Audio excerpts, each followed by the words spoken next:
Thank you, Judith.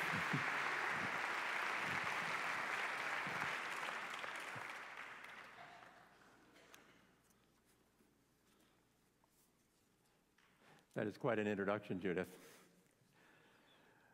I feel privileged to be with you these couple of days, today and tomorrow, to help introduce a piece minor to the curriculum of Gordon College. I wish to thank Provost Mark Sargent, Dean of the Chapel, Gregory Carmer, Professors Daniel Johnson and Judith Olson, and all of the Gordon College family for this opportunity to discuss peace building and conflict transformation. During this chapel service, I've chosen not to talk about my own sense of call or my experience primarily within this field. There's time to do that later, as outlined in the program. But instead, I wish to bring you a message from the Gospel of Matthew, illustrated with the experience of other faithful Christians that I have known in many parts of the world. In our society, prior to 9/11, most people had come to expect that they will be surrounded with an atmosphere of protective custody, an education that equips us for whatever career we might choose, a job with tenure, property values and stock markets that keep going up and up, and perhaps most basic of all, a life that is free from the fear of physical or emotional harm. Certainly there were exceptions, those who fell through the safety net. Yet now the safety net is smaller than it used to be. Even where it exists, there are more holes. My wife works as a caseworker with the mentally ill and constantly faces cutbacks in services to this neediest part of our population. And then there are the rest of us, watching many families struggle to meet basic needs, seeing foreclosures rise along with unemployment. 1 in 7 U.S. citizens is now living in poverty, according to the Census Bureau. We note that many college grads have moved back in with parents because jobs were not available. We hear news that tells us of suicide bombings in Iraq, death tolls rising in Afghanistan, and the rise of crime in cities like Boston, where a bright 14-year-old student, not a gang member, was shot dead, killed. Our part of the world is beginning to feel the insecurities that much of the rest of the world has known to an even greater degree for a much longer time. What then does the gospel of Jesus Christ have to say to us about discipleship in this kind of world? The first century world was one surrounded by Pax Romana, the peace of Rome, guaranteed by the military might of the greatest empire that the world had known. Yet, it was a world stirring with unrest and dissatisfaction beneath the surface. Listen to Jesus as he sends out his 12 disciples into one of the far corners of that Roman world. I'm sending you out as sheep among wolves, verse 16, where you may be subject to flogging, brought before councils, dragged before governors and kings, verse 18, where brother will deliver brother to death and father deliver children and children parents, where one will be hated and persecuted, verses 21 through 23. With such an invitation, why did fishermen leave the safety of their nets and tax collectors the safety of their lucrative earnings to follow an itinerant preacher into places filled with danger? Certainly, following Jesus is a radical venture. It is not a life that takes one out of risk, but a life that may well lead one into it. But what exactly does this mean for us? Does it mean risking our status with significant others in our lives, our friends, our family, our church members, when we take a stand against something wrong? Does it mean giving up some aspect of our protected life in order to meet the needs of the less fortunate? It could mean these things and much more. The issue, however, involves a willingness to follow Jesus, knowing there is risk. It is not a choice to suffer. It is a choice to be open to a life in which, despite the danger, there is a purpose bigger than our own security. It is a choice that trusts God to provide what is best for us, for our neighbors, and for the rest of the world, though not necessarily providing what we or others want or expect. To help us find our way in making the choice for discipleship, I want to direct our attention to 3 words of wisdom that Jesus gives his disciples as he sends them out into the first century world.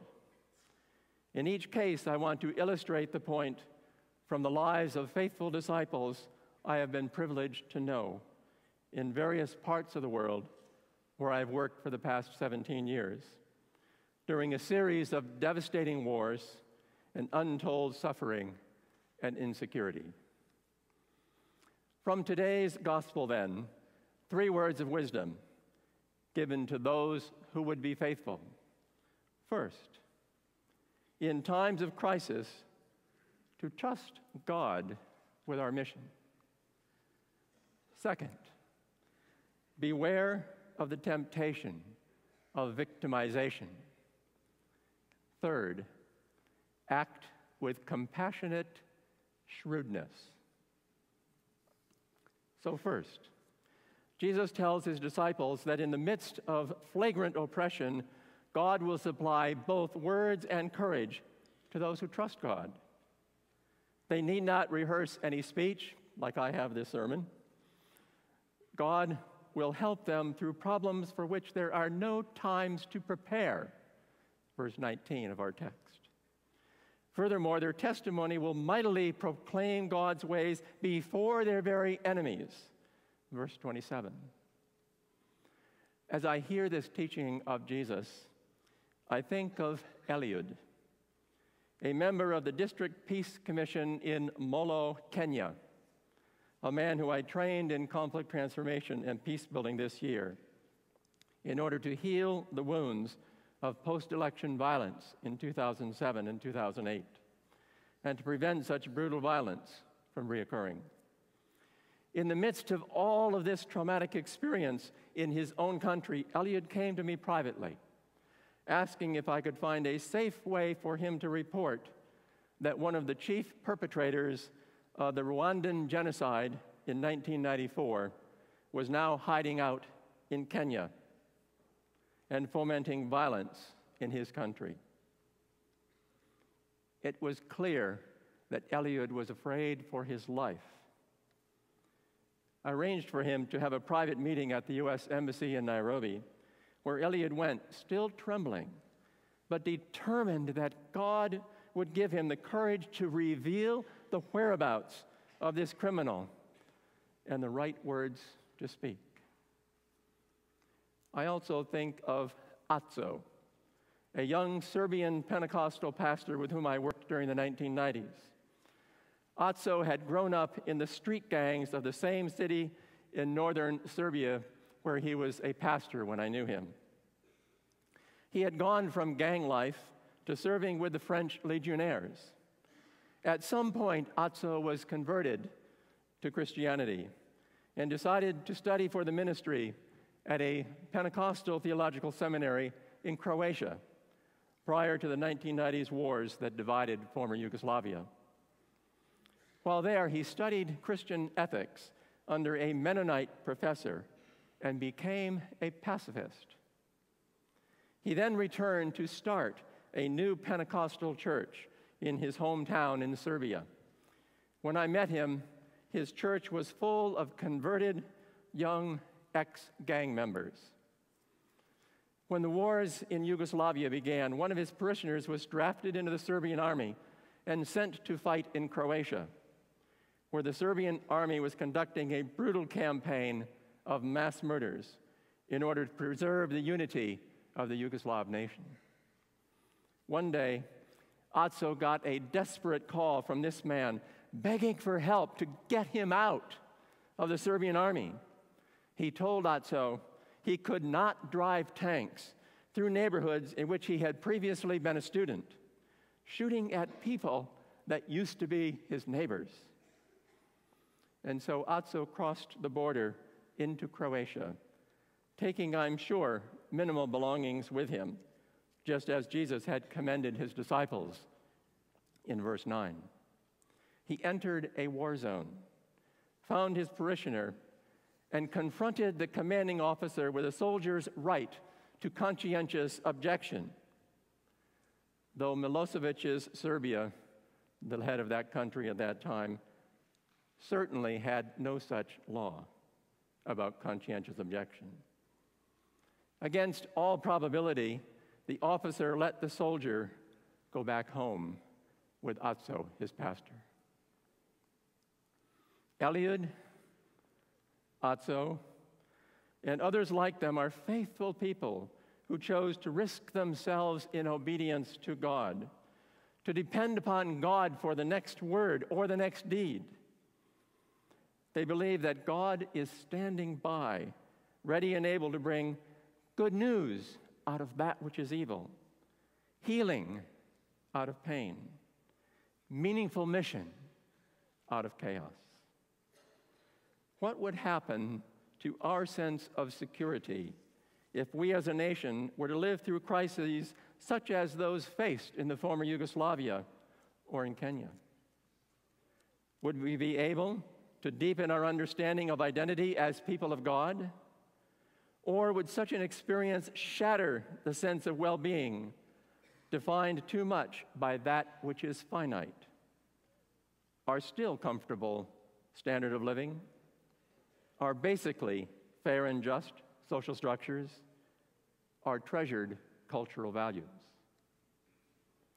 The extent of our national anxiety over national security since 9/11 indicates, I believe, that we are as a nation ill-prepared for any change that would truly be traumatic. Could we trust God in times of crisis, both in the present and in the future? Yet, trust in God is not all that Jesus advocates for his disciples. In the second word from the 10th chapter of Matthew, Jesus calls his disciples to beware of victimization. Do not be afraid of those who kill only the body, but fear the one who also can kill the soul, says Jesus in verse 28. Outward chaos can be borne, if necessary, as long as inward chaos is not allowed to destroy the inner core of one's being. Victims are real, but victimization is a state of mind that adds a particular set of meanings and interpretations to the pain and suffering. At the heart of victimization is a perspective in which we presume to be both innocent and powerless. Even when one suffers real injustice, one still has to resist the temptation to become captive to a victimhood mentality.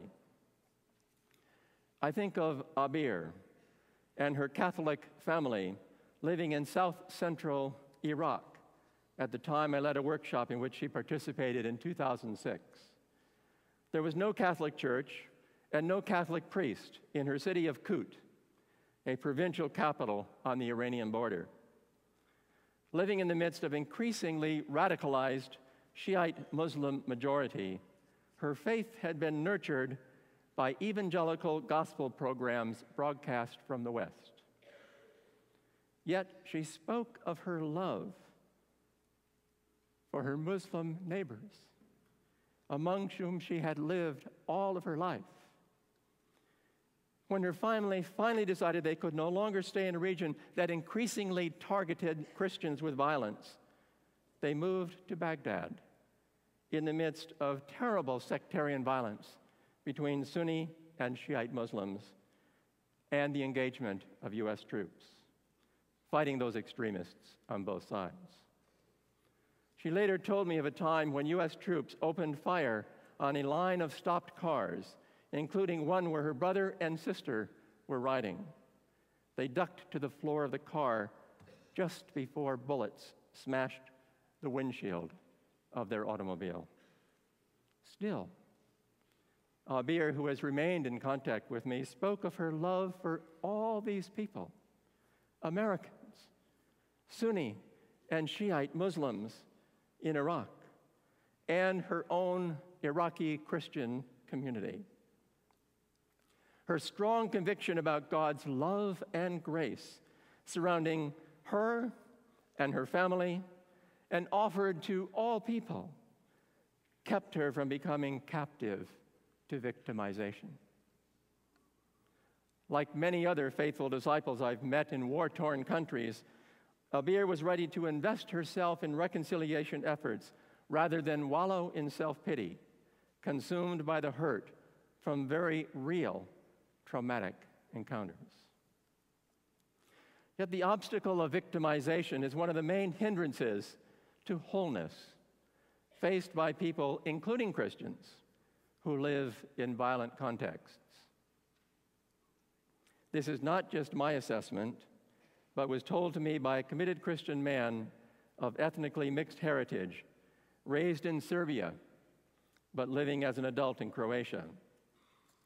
He shared with me the excruciating way in which his wife had feared the onslaught of Serbian military, and in which she had insisted that he join the Croatian army in order to fight and protect the family. He refused to do that, saying that God had called him into a ministry of compassion and humanitarian aid for all people. He was able to go against, in fact, the strong sense of victimization felt by his wife, to overcome her fears and those of his own in order to serve God as a faithful disciple. I've met numerous other people in many different countries who also exhibit this same kind of ability to turn away from victimization. But I want to turn to Jesus' third word to the disciples, a call to compassionate shrewdness. Behold, I send you out as sheep amidst wolves. So be wise as serpents and innocent as doves, says Jesus in verse 16. Jesus had just finished telling the disciples to shake off their feet, the dust that they had on their feet, shake them off against those who would neither listen to nor welcome them. This is not a call to be a doormat. No, here is advice to be a wary, clever, cautious, and even cunning person at times, like a serpent. When the disciples are persecuted in one city, they are to flee. They're not to court martyrdom. They're not to throw away their lives among hostile people when they could do fruitful work elsewhere. Yet the disciples are also called to be as innocent as doves. The Greek word for innocent in this text means pure or unmixed with any foreign matter, like wine that has not been mixed with water. In this context, it means not mixed with evil, shrewd but not evil, a combination of serpent and dove, a crafty peacemaker. I think of a wonderful friend of mine and a compassionate, shrewd peacemaker in Bosnia. My friend Ivo Markovic is a Franciscan priest and a man who had been imprisoned by Serbian forces when they, in fact, controlled the seminary where he taught, the Franciscan seminary in Sarajevo, the capital of Bosnia. He was threatened many times with death by the Serbian militias that held them captive in their own seminary. He was finally traded in a prisoner exchange and released into central Bosnia, where he had come from, where his home was. He arrived there just as Croats and Muslims began fighting in that part of Bosnia. It had become a three-way war now between Muslims, Serbs, and Croats. Ivo said he took one of his fellow Franciscans, walked through the lines separating the two armies on opposite sides of a field, one Croat, one Bosnian Muslim. When people shouted at him not to go, the Muslims on the other side, they shouted they would kill him if he walked. And he said, I got mad at that point. If you're going to kill me, then kill me. But I'm coming to talk to you. He walked through their lines. They went and met with the imam, who was the leader of the Muslim people in that neighboring village. The three of them, the two Franciscans and the imam, decided to meet with the commanders who were in charge of both of the armies. They met in a neighboring cafe. They negotiated an agreement not to fight. And those people, those troops, never fought each other during the war. After the war, after Ivo had suffered terribly with his family, all the men in his family except himself were killed by Muslim militias during the war. He decided he would be an ambassador for peace. He decided to establish relationships with the Serbian Orthodox Church. He decided to establish relationships with the Bosnian Muslim leadership. And he went every week to meet with these people, putting himself in great danger for a whole year following the end of the war. He was a combination of serpent and dove. To be a compassionate peacemaker during trying times in any age, one has to have the gospel perspective on security. One needs an ability to trust God with the mission, to have a healthy enough regard for the worth of one's own soul, to avoid the hold of victimization, and to combine crafty serpent and innocent dove. Though we live in far less trying circumstances, can we expect discipleship to mean anything less? We may have to start with challenges less imposing than those faced in war-torn societies. We can all play the victim at many points in our lives. The student who blames the professor for one's poor performance, the new mother who temporarily has to set aside a career, the husband who was asked by his spouse to do more around the house. The list could go on. The important question, though, is whether we can catch a spirit that leaps free from the world's anxiety and from our own sense of entitlement and innocence.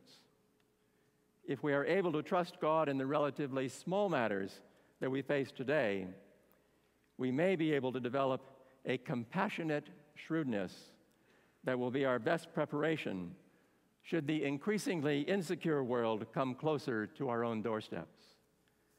May our God renew a sense of hope and peace as you continue your journey of faith and discipleship in this world which God has graciously given us.